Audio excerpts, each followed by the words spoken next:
I did get a message from one of our listeners who had a topic that he wanted us to cover. So I'd read it out here on the Power Slam podcast and we can get into it. So Alistair Fraser said, "Hi Kenny, one of the recent podcasts that you did with Finn, you mentioned about people recommending things for both of you to discuss. And I recently watched back the famous Jake Roberts Randy Savage segment from Saturday night's main event. This is one of my earliest/favourite wrestling memories, and I feel it's still a shocking thing to witness today, not only for the bite of the snake, but for the way that Jake is waving the damn snake around afterwards. I'd love to hear his Finn take on it and the stories surrounding how WWF found itself promoting 3 big shows in a single week, with Saturday night's main event, Survivor Series 91 and Tuesday in Texas.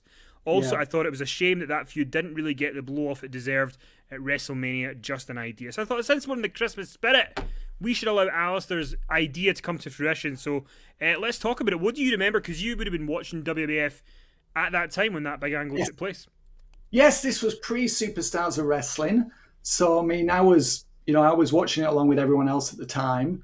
And, I have a real fear of snakes. That is the one thing that I do not like. I used to have really bad nightmares about snakes when I was a kid. So this... yeah, I would not have liked to have been in the arena that night, I have to say. When I saw it at the time, I almost couldn't believe what I was watching. And I was trying to work out, what's the angle here? What's the gimmick? Is this a fake snake? Is this like Eric Rowan's spider? Is it mechanical? Obviously, it wasn't. It was a real snake. And I was just thinking to myself, I could not believe that, firstly, that Jake Roberts would do that. And secondly, that Randy Savage would allow him to let the snake bite him in the arm. So, I mean, I don't know. I mean, that was the real thing about it. It was like, is it a real snake? Apparently, it had been devenomized. I mean, Jake Roberts has talked about this many times. With Jake, you never quite know. Is it has the story been embroidered with Jake? I think that's a very polite way to put it. But apparently, the snake had been devenomized. And they obviously had an understanding that this was going to happen. But I mean, Randy was pretty worried about it, understandably, because as far as I know, nothing like this had been done before in wrestling. Obviously, snakes had been used. Jake had been using the snake as part of his act since was it 86 he got there, or was it 85? I think it was 86, wasn't it? I think it was 86, yeah. No, it's 85 because he was performed at WrestleMania 2, didn't he, Jake? So it must have been 85, I guess. Okay. So I mean, he'd been using snakes as part of his act prior to that, and I know the Sheik had, I think John Tollis had used a snake as part of his act as well. So I mean, it was not a new thing, but I don't think anyone had ever used like a cobra before in this fashion. So I was astounded, could not quite believe what I was seeing, and I remember the way it was shot. That they kept showing these pictures of people in the audience who were genuinely terrified of what was occurring in the ring. Like kids turning away, people crying. I remember Elizabeth was involved in this. I think at the end of the angle, didn't Jake end up punching Elizabeth? I think he did. It was a very obvious pull punch. But that in itself was really shocking, that Jake would punch Elizabeth as Randy was there defenseless. But I mean, to this day, if you watch it, it still retains its power. They wouldn't do anything like that now in 2020, obviously. But I mean, I remember being really, just blown away by it, that they'd even considered doing it. You got to also respect the balls on Savage to be able to say, even if it is devenomized, like the idea of, because that snake went to town on his arm. It was very intense.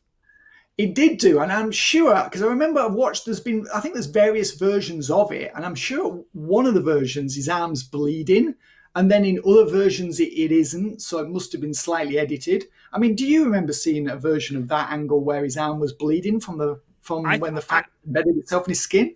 Yeah, I thought it was bleeding. I didn't know it wasn't. Yeah, I thought definitely. Yeah. I remember seeing that, but I remember seeing another version. Maybe they removed the blood on the edit, so you didn't see that. Uh-huh. And I was thinking, well, how do you imagine that?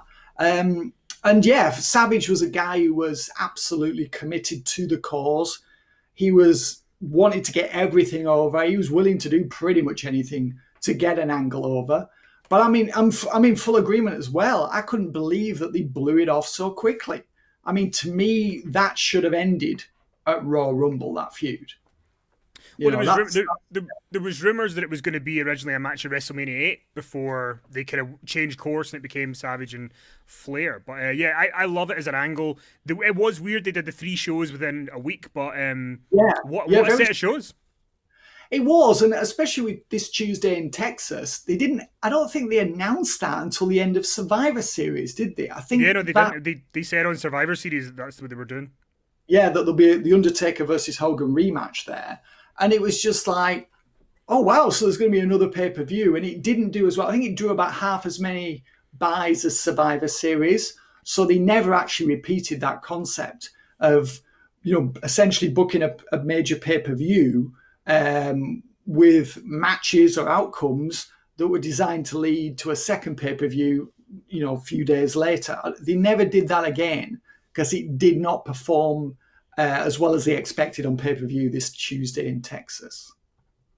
But I mean, around that time, we also had the Shawn Michaels Marty Jannetty split, didn't we?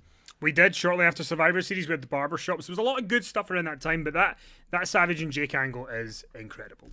Absolutely. But I mean, Marty, Shawn Michaels turning on Marty and throwing him through the barbershop window, that was pretty shocking as well. Maybe not as shocking as the snake attack, but that was like, wow. So WWF at the time was, it was testing its audience. It was pushing its audience to their limits.